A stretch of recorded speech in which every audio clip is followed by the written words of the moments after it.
So many of us love to travel, to explore, to learn, to relax and revive.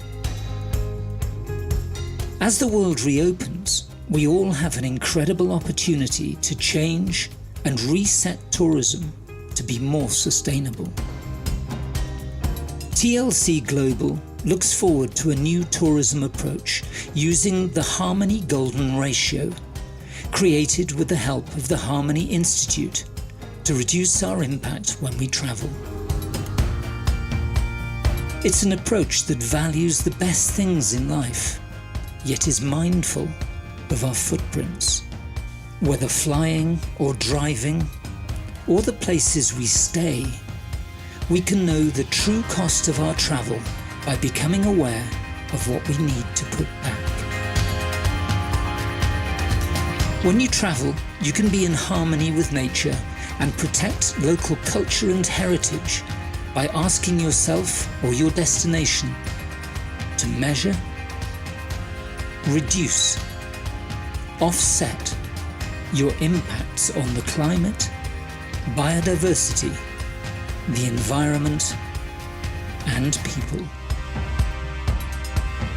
Together, we can be more responsible custodians of our world and give it a bit more TLC.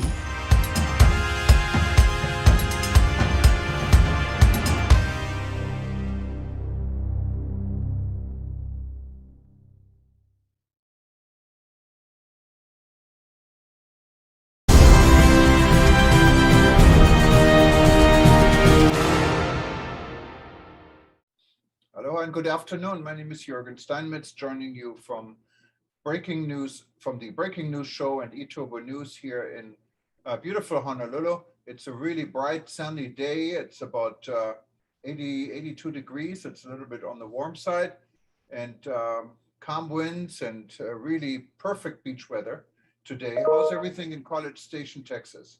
Well, it would be perfect beach weather if we had a beach. But we are missing a beach, which is a problem for beach weather. But it's a little cooler today. It's only 99, which is 40 degrees on the Celsius scale. So that's a little bit cooler. We're kind of a cold front right now. It's today and tomorrow and the next 3 days, it'll be just about 99 or 100, which is ironically cold. It's not really cold, but and it's hot, somewhat humid. And if you're smart, you don't walk out in the middle of the day. The old famous saying, only mad dogs and Englishmen are out in the noonday sun, may not be true for the Englishmen, but it may be true for people in the center of the United States and places like Texas. It's not very smart to be walking when it's this hot outside and the sun is that bright. And it's, of course, it's important to drink water during days of heat. We're lucky here in Hawaii because the temperature doesn't fluctuate very much. It's about the same all year around here, but we don't really get 100 degrees temperature. So that's... Yes, I know. Hawaii really, that's one area where Hawaii really is outstanding. Of course, the problem is getting to Hawaii is not so easy right now because of the airline industry and all the problems that are taking place with hundreds of flights being canceled, prices going to the roof. And this is not only a problem in the United States, it's also a problem in Europe and other parts of the world. And there are a lot of reasons for this. One is that governments insisted that if you were not COVID vaccinated, you could not work as an air controller. And so there's now a dearth of air controllers, and there's a dearth of pilots, and there's a dearth of plane crews. So that it's not that they don't have the planes, they don't have the people to fly the planes. And it's not only not the people to fly the planes, of course, that's the most important part, but airports have real issues with catering. We did a story not too long ago on LSG in San Francisco, where they couldn't get the water and the beer coming in from Europe. And they didn't, of course, want to buy local beer and local water. So people flew across the Atlantic without any water. And but it's even worse when you see how it is in Europe. There are literally none of the flights that are supposed to have foods. In business class, you get a banana now. People cannot catch up. There is a real shortage of staff. And I see it every day here when I go to restaurants. The restaurants appears to be empty. There's a long line outside, and I said, "So why? What's the problem? Why can't we sit down?" Said we don't have enough waiters. Yeah, yeah. That and part of that is actually a recurring from two parts from COVID. Part of it is because people were told if you had to have a certain number of vaccinations in order to be able to continue working, and a lot of people didn't. And then the other side of that is the government was giving out lots of free money, and a lot of people said, you know what, I can make more money staying at home, and I'm not paying taxes on it than if I'm going to work, and I'm paying taxes on it. So we have a huge exodus of people from work. They don't want to work, and therefore, wherever you go, certainly in much of the United States, it's employees seeking employees, employees needed, please apply for a job. But that really impacts tourism because tourism is such a dependent industry when it comes to employment, and it's a service industry. And if you don't have people to give service, you don't have an industry. And this is a real issue. Then, of course, we have immigration restrictions. So even though people are hungry in countries like the Philippines, where the service industry is big on anyone's mind, and there's plenty of people who would love to live in the United States, they cannot come here because of visa restrictions, and we don't have enough people. Well, they can as long as they cross illegally the border from Mexico. Yeah, but not everyone wants to do Yes, that. but we have right now 186 countries having crossed the border. We have this year will be over 2 million illegal immigrants. And right now we have a caravan with 16,000 illegal immigrants going through Mexico. So you might not be able to fly into the United States with a legal visa, but as long as you're prepared to be illegal, you don't have a problem because this current government will provide you with everything you need. So it's But you don't get the job you wanted, and let's Yes, keep it on the up and up. And most people don't want to come here or anywhere illegal. That is a Well, certain. actually, that's really, the data isn't correct on that. First of all, the hotel industry has huge amounts of illegal people working in it. A matter of fact, one of the reasons that you have so many security issues in the hotel industry is that people take advantage of people working in the hotel industry, especially women, and they say, "Okay, you're here illegally. Let's go to the cops." So what you have now is an underclass of slavery. You have men being turned into slaves, women being turned into sexual slaves, and of course, we now have children being slaves. In fact, slavery is as high as it's been since the Middle Ages. Yeah, that is definitely something what is alarming, and you're absolutely right. This is a global problem. Human trafficking always has been a problem, and specifically after a crisis like this, it becomes even more as a problem. And if people think we're immune here in the US or in the UK Oh. or in the European Union, we're not. Right. And that is shameful because it not only. Slavery is a very major issue. And you would like to think that it went away hundreds of years ago. And this is something that comes from primitive times. No way, no way.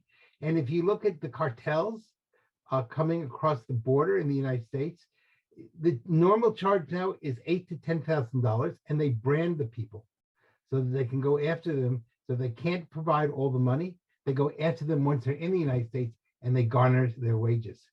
So this is an industry that has got to be really thought through. The open borders on the southern part of the United States has become a true disaster. And of course, if you look, Latin Americans are furious because what's done is that it's depriving them of their own workforces. And we're not only hurting Americans who are now earning less money, but we're hurting Latin Americans also.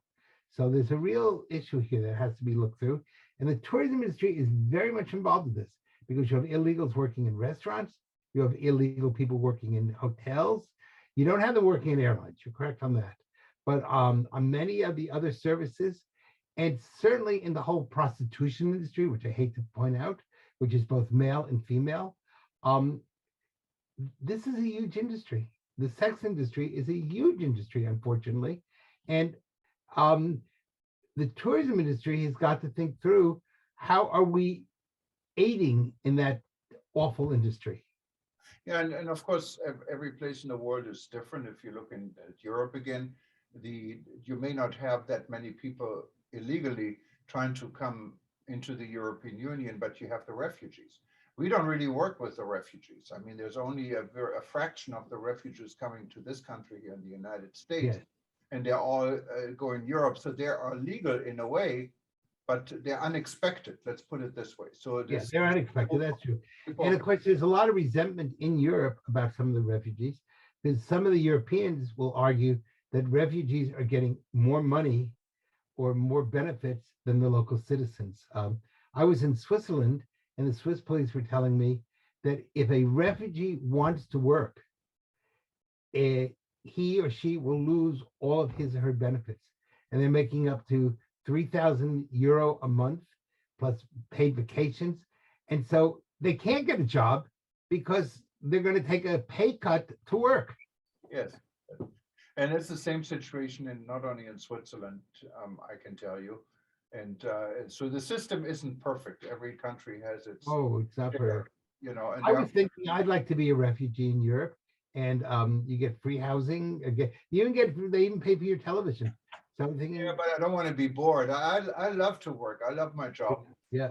But you Well, can I wonder if you're a refugee, if you can volunteer. In other words, as long as you don't get paid. well, there's a lot more going on in this world, and of course Yeah. that is a major issue. And you're right in the part of tourism, parts of so many flights getting canceled all across the world these days because of not enough people to work in this industry. But also becomes a safety concern, doesn't Yes, it? it is. Yes, it is a big safety concern. And a matter of fact, I believe now a number of nations yesterday suggested that airlines, rather than postponing or delaying flights, just cancel the entire flight. In other words, just say, we're no longer going to fly from point A to point B. The flight's gone. And I know that's happened here in College Station. We had a flight, we had 4 flights a day originally between College Station and Houston. And then it became 2 flights a day. And now it's no flights a day.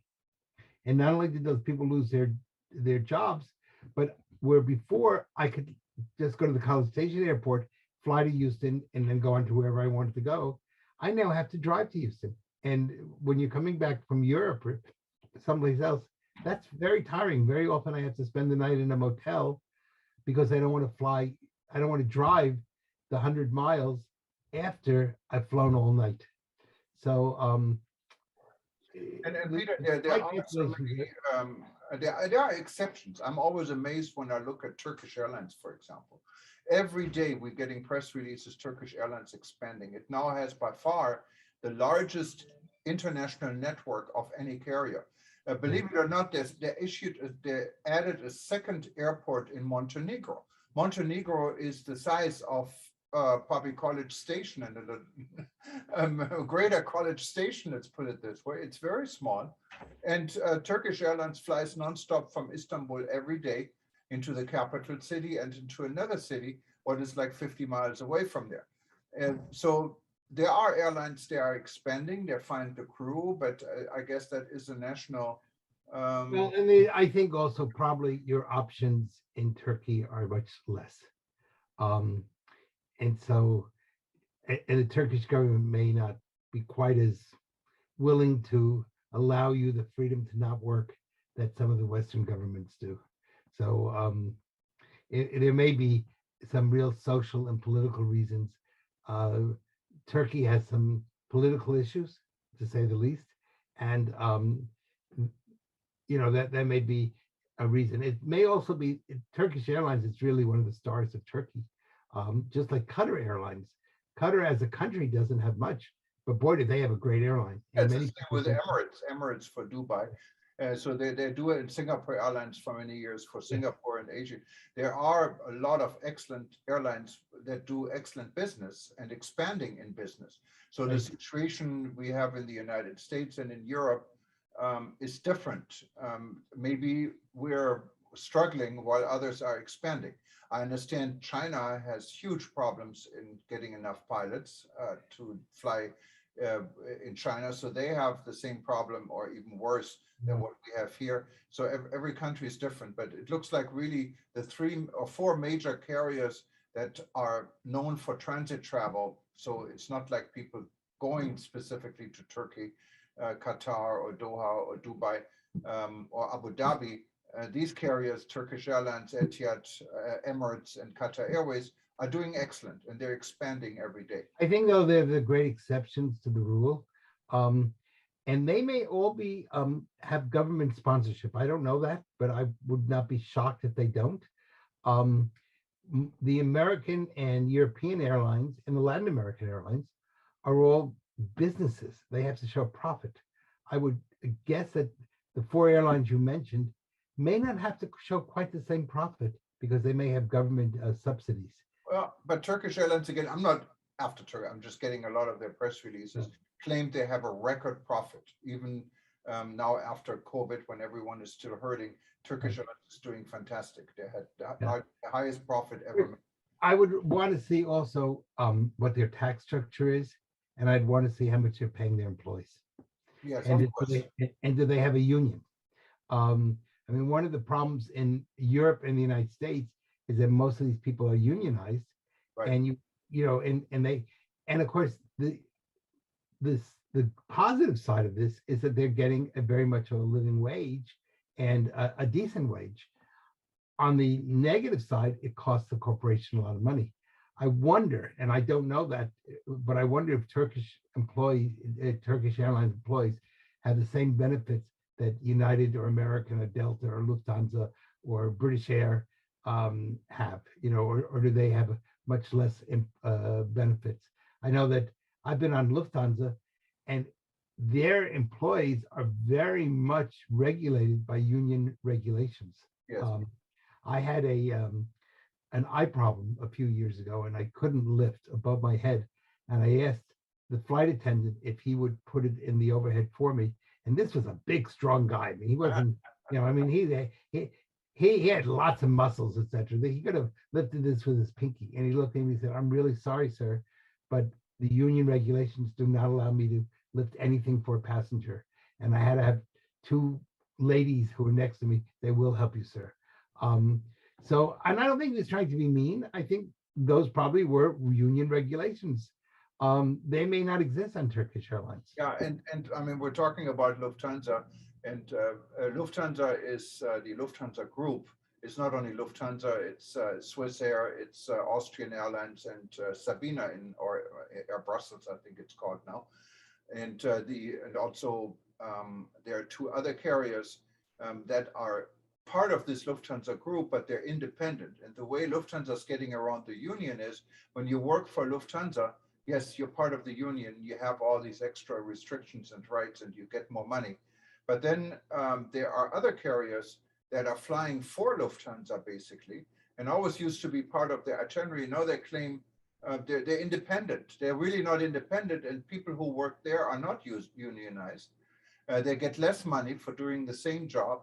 And you as a passenger have no choice because there are certain routes Lufthansa is flying, Yes. routes Yeah. the airline is flying. So when you fly on the other airlines, you pay for all your food. You cannot use the lounges, even though you get your Star Alliance credit and you check in with Lufthansa. So it's airlines are trying to get around these. And I discovered these alliances are not quite, they talk about seamless travel. They're not, I mean, you will get points. I understand that. But I was recently on, one Star Alliance versus another Star Alliance, and they don't recognize each other's seatings, and their computers aren't compatible. And the argument that this is seamless travel between 16 airlines just isn't true. It means you get points. That's what it gets. And they don't even recognize, I'm 1K SRU on United, and I'll say, okay, 1K on United has certain benefits. And they'll say, that's true, go on United. But if you're on another Star Alliance, you get a free extra back, which I don't need, but there it is. So I think that's a real issue in airlines. And I think the other issue that we're going to see, and we have to really think a lot about this in the tourism industry, and that is the issue of the main economic problems that we're seeing more and more. And the United States, which is really the American stock market impacts the world stock market. We're definitely now in a bear market. We've had three major drops of over 500 points a day. Today wasn't too bad, it was only 200, but that's 500, 500, 500, 200. So it's the cumulative effect. I saw an article today in CNN and another article in the New York Times advising people to keep 5 years worth of cash so that they don't have to sell any of their stock, and saying if you can postpone travel, if you can postpone other non-necessity items with inflation, which is not running, the government says 8%, but it's really 18% if we're lucky. With high inflation, California is now up to $8 a gallon, and I don't know what it is in Hawaii, but it's probably you guys will get up there too soon. And that means airline fuel is going to go up, diesel fuel is going to go up. You know what? People are going to need that money for basic essentials before they get on a plane. So that's going to be a big issue for the tourism industry. Yeah, and maybe the airline industry is hoping for this because right now they cannot handle the demand for passengers. So we see where this goes, and the world isn't all that peaceful and organized with the ongoing war in Ukraine. And so which is not ending so quickly. And of course, now the big fear is this is the time when the grains should be leaving the Ukrainian ports, and they're not. And therefore, they're talking about major issues. And the Ukraine is kind of the breadbasket of Europe. And if Ukraine cannot export its wheat and other products, that's going to be a big issue when it comes to food. And then to add to that, the United States has made it recently a very stupid decision to add more ethanol to gas. Not only does that ruin car engines, it does nothing to hurt, it's to help the environment. And we're now burning our one food source. So when corn becomes more expensive, beef becomes more expensive, poultry becomes more expensive, lots of meats become more expensive. And that's, so the US government's decision to put more ethanol into gas is going to really impact the world's economy, and especially the poor are going to suffer terribly from it. Well, we don't know where it is. Now, when it comes to travel today, Israel issued travel warnings against Turkey. So what's the background on this one? You always know when it comes to Israel, I guess. Well, the issue is that Iran has said that it might, Israel and Turkey are working together, which is good news.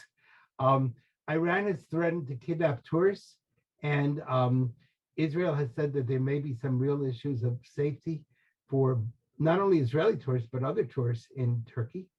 And so we don't know what's going on in the real background between, we do know that Israel and Turkey are working together. The Turks claim that they've stopped 2 or 3 Iranian plots to try to kidnap tourists. And of course, this would also deal with the whole nuclear power struggle that's going on, the fact that President Biden is going to Saudi Arabia and Israel in July, and of course the lack of energy, and the fact that the people pushing the Green New Deal have now caused major fuel crises without any substitutes other than saying transition or suffer.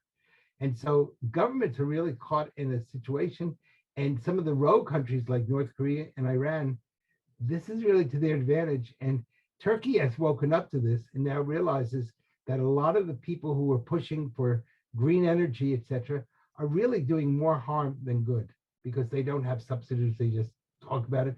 Most people don't realize how much energy it takes to run a windmill, how much energy it takes to, solar doesn't take that much energy, but it's highly independent. The one country that's really doing well with energy is France. And the reason France is doing well is because they use nuclear. You compare Germany to France, we're more or less sort of the same size, you know, within comparative levels. France is doing much better than Germany. Germany got rid of its nuclear power, and France went to nuclear power. And nuclear power is the one form of clean energy that maybe we need to go back to think about again. Did extremely well in the earthquakes in Japan. Um, and that's something the tourism industry is also going to think through. If we don't have reliable energy, everything else is going to collapse. And of course, the situation is very fluent. It changes every day. And there are natural disasters coming in between, disturbing whatever trend we're in. And now there's a political disaster, what's a war, what was unexpected. And of course, all these plans that have been made are kind of becoming very fragile or even impossible. And that war is not going to end. It does not appear at this moment. Now, tomorrow we might be realize what a stupid statement we just made. But as of today, it looks like that war is going to go on not only to the end of this year, it may go on to the end of 2023. So it's going to be very unfortunate. And, and I agree with you. This is far from being over. And we have to watch it because it still has the potential of becoming a global threat. Yes, and even if it's not, I mean, just the fact that probably by the end of this year, Odessa may be destroyed. And Odessa was really one of the pearls of the Black Sea. And these are places you can never get back again once they're destroyed. I mean, you can build new buildings, but you've lost all the antiquity and the beauty and the art of 17th century or 16th century or 18th century buildings. And instead you get steel and glass monstrosities. So I think a good example of that is Rotterdam in Holland, which, you know, was basically leveled by the Germans in World War II. And it's been rebuilt, but it certainly has no charm. It's a highly functional city, but it's not a charming city. Yeah, and Odessa, of course, our thoughts go out with Ivan Liptuka, Yes. who has been a contributor for our publication, who is involved in the World Tourism Network and is the co-founder of our Scream campaign. He is, for those that know him, is in Odessa.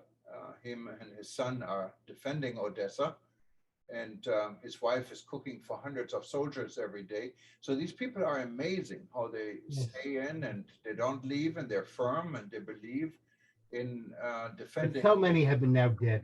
So Yes. many have been killed. So many, you know, we see the stories of resistance, and we have to have great pride in those people. But, you know, we're not looking at the number of wounded, the number of dead, and the terrible price that's being paid, one by Ukraine, two maybe by Russia, and because so many of their soldiers have died, and three by humanity, because in a sense, when you have a war like this, it makes us all a little bit less human. Yeah, and it's not, and unfortunately, it's so easy to say it's the Ukrainian, it's the Russians.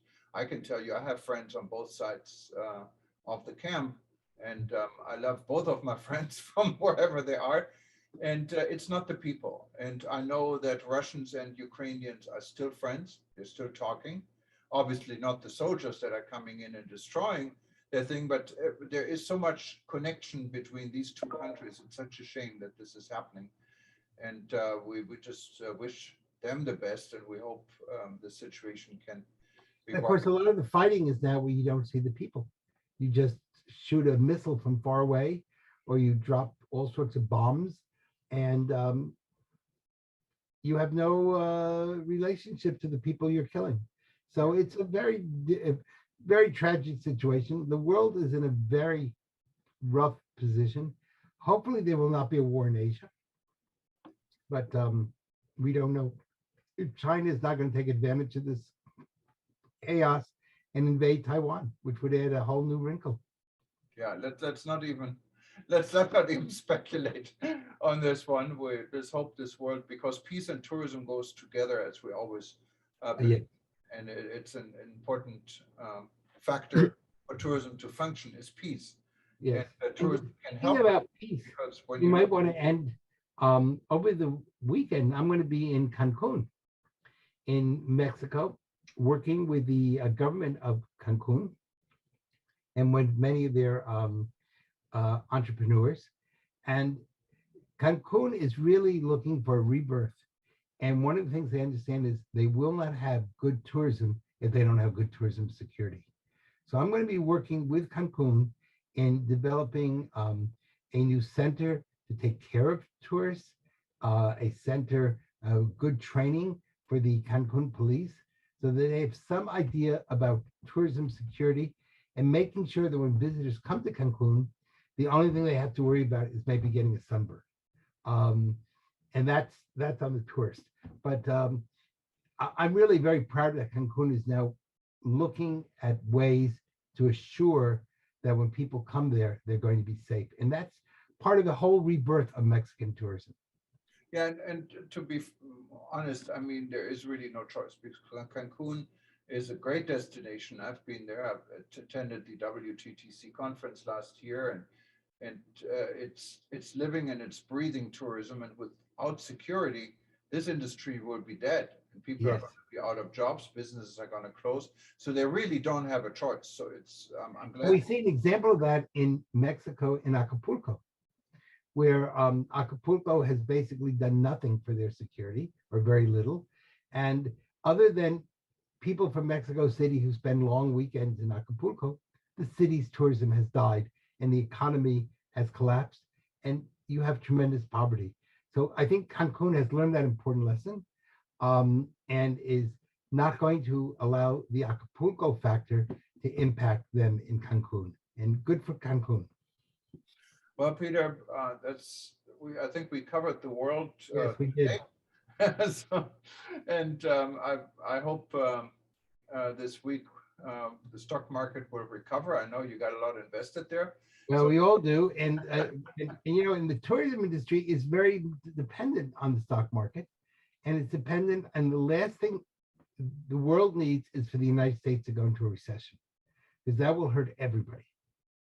And as you probably know, the other part that's going to be interesting is the Federal Reserve, which is the Bank of the United States, is meeting tomorrow, and they're talking about a 0.75 increase in interest rates. And that means that housing is going to become more expensive.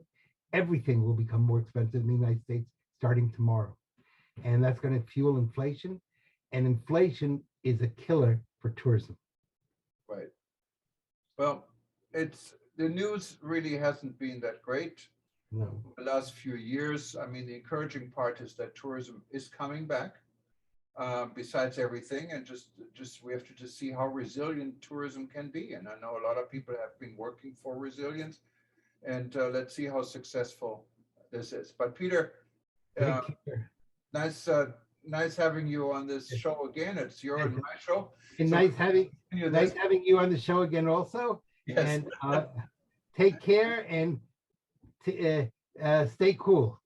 Yeah, and anyone who wanted to be part of the show and see if we can include you with an interview, we now have a website where you can apply for this. Just go to breakingnewseditor.com/invitation, breakingnewseditor.com/invitation. When you fill this out, keep in mind, it's not an automatic guarantee. We're just going to look through this and make sure that your contribution is in line of what we're doing, and also would be interesting for our listeners. But you can easily do this and give us more details what you wanted to say and how you want to be part of our show. Anyone who wanted to look at events in the past, just go to breakingnewsshow.com or to our YouTube channel. And thank you again, Peter, and have a good evening. All right, take care. As they say in Hawaii, mahalo. Mahalo and aloha. Bye-bye. We know how businesses grapple to find a genuine environmental solution that talks to both stakeholders and customers alike. Travel has developed a financial model. It places a monetary value on what it takes for a business to pivot from a negative to positive impact on people, planet, and prosperity. An internationally verified model, we measure, analyse, and provide a roadmap for business change. We then communicate these initiatives and positive change to your stakeholders and customers. Organisations that deploy greater ESG initiatives and communicate it gain more customers and more profit. 21% to be exact. Music to your stakeholders' ears. Measure, mitigate, communicate, profit. Travwell.